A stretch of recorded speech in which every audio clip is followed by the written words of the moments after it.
All right, this is Steve. Welcome back to Bikes We Ride. This is a Bianchi Arcadex. I have been riding this bike for not that long, actually, about a month and a half, I think. So back in May, I got it out.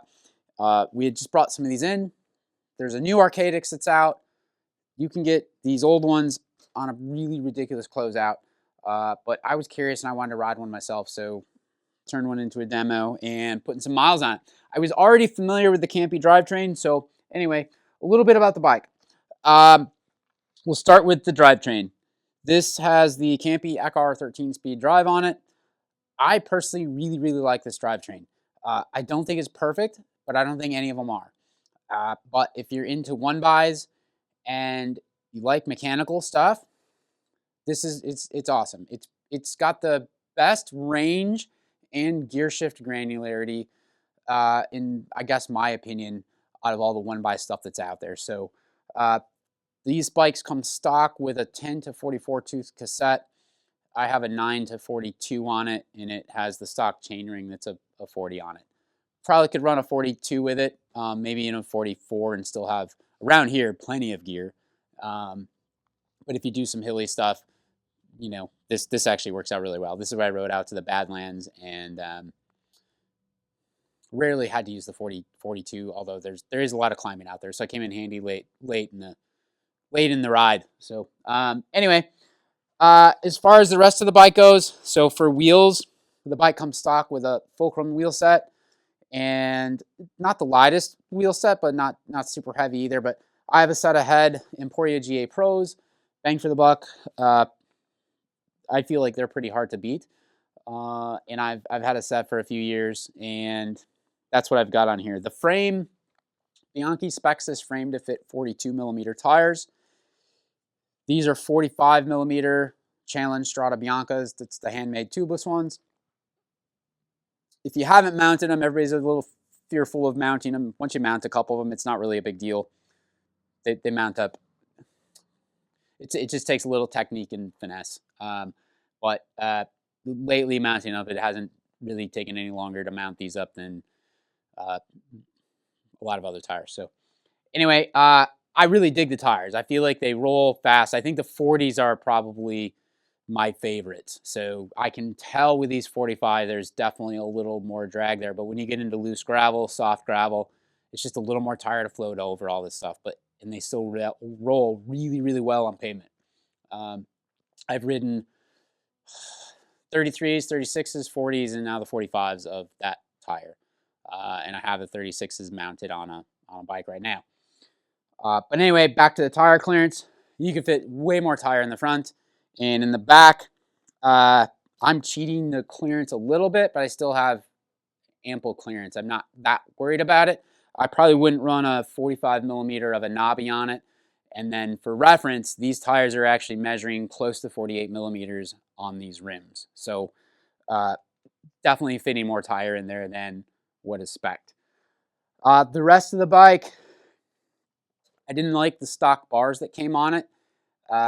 And if you've watched some of our other videos, or there's actually maybe some more still yet to come, we've been doing a lot of custom built bikes or just some upgrades on stock bikes, that type of thing. And I have the Easton Carbon EC90 AX bars mounted on here now. And I'm a big fan of the lizard skin bar tape. I don't really like wrapping it. I don't like that, like, it doesn't stretch well, and you're not supposed to stretch it. But it feels fantastic, and I'm pretty much a wear gloves all the time type of rider, and I can ride this without gloves. So, but I just like how that lizard skin tape feels. This is the 3.2. So back to that, like, kind of the cockpit thing. I'm not in love with the ergonomics, the feel of these hoods. They have kind of a weird bump here that you can kind of feel, but I ride these in the drops quite a bit. And then this bike has a pretty generous stack on it, and it's kind of short. It's odd. It works out well for me because I'm long-legged, no torso. So I get kind of a high seat post. So even if it's a generously stacked bike, I still have quite a bit of drop down to the handlebars. So there's somebody getting on a motorcycle outside. So anyway, The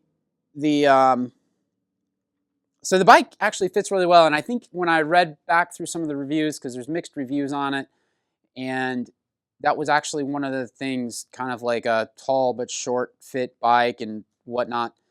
Uh, for me, it's actually works out fantastic. I'm not necessarily into some of the new stuff. The trend is going really long on these gravel bikes, getting them kind of mountain bikey, but still trying to slam them for gravel racing, when a lot of people go to gravel races, but they're not necessarily looking to buy a gravel bike to be set up as a race bike. So for adventure. So this bike is actually super comfortable to ride, and you can ride for hours. But back to the Campy stuff. So I love how it shifts. It's infinite adjustment, pretty much, the notches on the barrel adjuster, and once you get it set up right and tuned, it works great. Brakes are amazing. Functionally, when you're out there riding, they're awesome. Lots of power, fantastic modulation, and feeling them kind of in the shop when I first set them up and got them bled.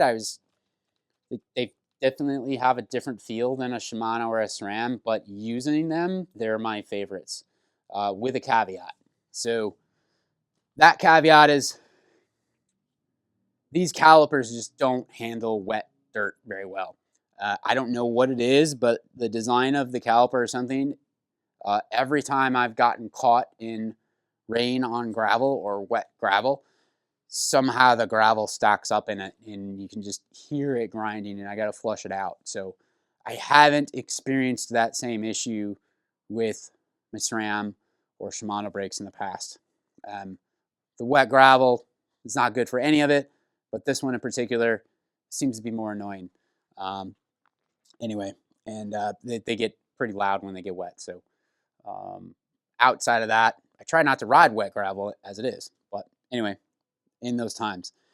The other notes on it that I would say, that's kind of covering a lot of it, actually. It's a bit odd. It's got a 31.6 seat post on it, so very common dropper post size. So if you got a mountain bike dropper from a 31.6, that works out. But and then I run the Garmin road pedals on it, just because there's not a great power meter solution for the Campy cranks, and I have these for road, so I just kind of switch them over. I've been riding them and riding my road pedals on them. And just some extra bags. I kind of like these Appadura bags. This one's nice. I throw some stuff in it if I rode into work the other day or whatever. So, but anyway, thought we'd share some of the stuff that we're riding. I've got a fair amount of mileage in on a couple of checkpoints, a Warbird, Cervelo Aspero 5, and let's see what else. Oh, 9er RLT, quite a few miles. And generally speaking, like from a bike design, like the RLT is so neutrally well like designed that would be like my one drop bar bike if I had to pick one to go to. This bike, and all the bikes are so good today. This bike is just very unique and different than any of the others I've been able to spend time on, and I really like it. Like I've enjoyed riding this bike. Yeah, it's just a different feel. I got on it the week or so before the Badlands gravel battle, and I was like, I'm actually gonna ride that bike for the race. So, and it's pretty much, for the most part, the bike I've been riding since then, most of the time. So, it's just it's been an enjoyable bike to ride. So it's a unique design. The fork is a little kind of, it's big, but it's narrow. It's, I don't know. It's probably one of the more unique looking bikes I've ridden and had. So, but anyway, any questions about the stuff we ride, let us know. We're going to do some more of these, and we'll talk to you then. Thanks.